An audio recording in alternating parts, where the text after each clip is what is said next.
이제 그런 사회학과 심포지엄에 교수님께서는 어떤 면에서 이제 가게 되셨는데요? 꼭 경찰처럼 질문하니까는 뭐라고요?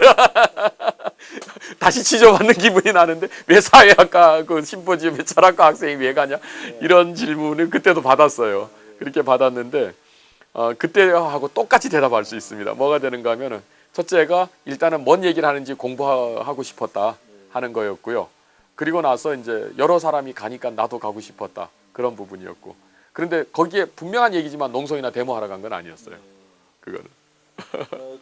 농성이나 데모가 일어날 거라고 하는 뭐 이런 그거는 아니었고요. 하지만 뭔가 하면 거기에 뭔가 학생들이 의견이 표명될 거라는 것은 분명히 기대를 하고 있었죠.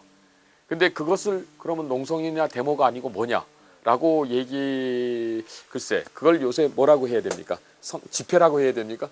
집회는 기대를 하고 있었던 건 사실이에요. 그렇지만 그걸 갖고 시위를 한다든가 아니면 농성을 한다든가 하는 것은 아무도 예상을 못했던 걸로 저는 확신을 합니다. 네. 예, 아까 전에 말씀하신 것 중에 그 심포지엄에서 학도 호국단 문제를 제기하자 뭐 이런 얘기도 있었습니다. 예, 그건 분명히 있었어요. 그러니까는 심포지엄 끝나고 나서 결국은 여러 가지 그 뒤풀이도 있고 이런 여러 가지가 있는데 그 심포지엄 끝나면서 그 문제를 제기하는 것이 어떻게 했느냐 하는 것이 학회 사회에 얘기가 돌았던 걸로 알고 있었어요. 근데 그건 그럴 수밖에 없었던 것이 도대체 뭐가 되는가 하면은 어떤 언로가 모두 막혀 있었거든요. 그래 놓으니까는 학생들은 그걸 표출시키고 싶어 하고 그리고 학교 당국하고 의논하고 싶어 하는데 아예 그걸 차단을 시켜버리고 나중에 얘기를 들어보니까 77년도는 초강경으로 나간다. 이게 이제 말하자면은 그때 당시에 공안 측의 그 신조였다 그러더라고요. 그러니까 모르는 것은 모두 말하자면 초전박살이다. 이런 식으로 얘기가 돌았다고 이제 누가 그러긴 하던데 그게 맞는지 안 맞는지는 모르겠어요. 나중에 들은 얘기지만은. 그런데 이제 말하자면 운 나쁘게 저희가 걸려든 거죠. 운 나쁘게 걸려든 그런 부분이 있지만은 하지만 또 도발한 측면도 없다고는 할 수가 없어요. 실질적으로 학생들이 학교 측하고 교섭을 하려고 그걸 갖다가 학도국단 회의에다가 회부를 해서 대의원회의에서 통과를 시키고 이렇게 해서 했는데 학교가 그냥 묵살을 한 거거든요. 그러면 어디서 얘기를 하냐 이런 문제가 있었습니다. 명백히 뭐가 되는가 하면 그것은 그러니까는 소위 말해서 유신압제의 분명한 표출이었어요. 그 부분에 있어서 아예 언론을 차단을 하고 토론을 하려고 그러니까는 담론을 하려고 하지 않았으니까요. 그 부분은.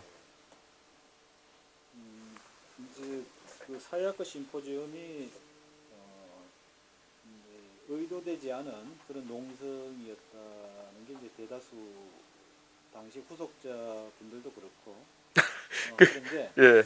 그 제가 이제 궁금한 것은 심포지엄을 계기로 해서 뭔가 좀 의도적으로 이런 분위기를 좀 만들어 나가려고 하는 의도적인 부분이 있었는가? 근데 아마 이런 추측은 가능해요. 나는 그거는 이제 우리 친구들하고 그때 당시에 그 농성 장소의 문제 때문에 책임을 져서 구속됐던 친구들 사이에는 전혀 아무런 논의가 없었던 건 분명합니다. 한마디로 말해서 그때 잡혀 들어간 친구들은 그야말로 오합지졸들이었거든요. 그리고 되게 억울해했어요. 나 빼놓고는 전부 학회의 중견층이었기 때문에 이 친구들은 계획이 있었어요. 다른 일로. 그렇지만 이걸로는 아니었어요. 이걸로는 분명히 아니었고 다만 이제 그쪽 정보부 쪽에서 심포지움의 발제자라든가 기획자들을 갖다가 사전 연금했거든요. 이 친구들 사이에 어떤 얘기가 오갔는지는 모르겠는데 학내의 의견 중에는 저렇게 우리가 제안한 것에 대해서 학교 측이 철저하게 대화를 거부하니만큼 어디선가는 표출을 해야 된다. 그런 분위기가 있었고 그런 분위기가 학생들을 그렇게 많이 운집하게 만들었던 동력 중에 하나라는 것은 분명합니다. 예.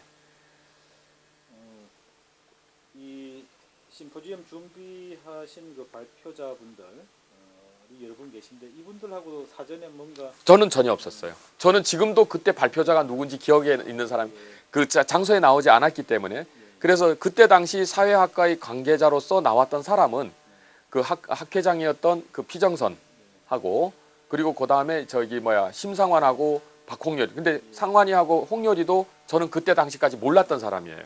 이건 다 모아놓고 나니까 거기서 수인사했죠. 전형적인 시국 사건이었습니다. 그 당시 분위기와 뭐 이런 관심 이런 걸로 이제 심포지엄 현장에 전부 가게 되는 거죠. 가고 의도적으로 그걸 이용하려고 했던 측은 이미 막혔고 그리고 그 다음에 이제 그 학도극단에서 그 일을 담당했던 친구들은 나중에 이제 조사 과정에서 전부 풀려났어요. 그들은 구속이 안 됐어요. 왜냐하면은 이제 대화선 상에 있었고, 그래서 그 친구들이 두고두고 저희들한테 미안해했죠. 실제로 일을 주동은 자기네들이 해놓고 잡혀 들어간 쪽은 다른 쪽이었으니까요.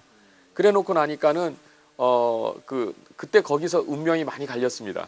그래서 이제 그래서 정작 학도극단 간부선에 있던 친구들이 일을 추진을 했다가 그 친구들은 뭐 거기 농성장에 있었더라도 그냥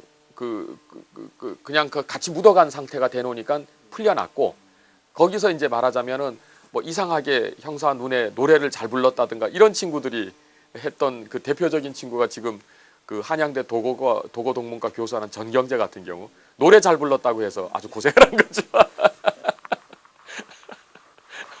그러니까는 이런 소위 말해서 26동 사건이 한마디로 말해서 얼마나 독재가 엉터리였는가를 보여주는 가장 전형적인 엉터리 사건이었어요. 그거는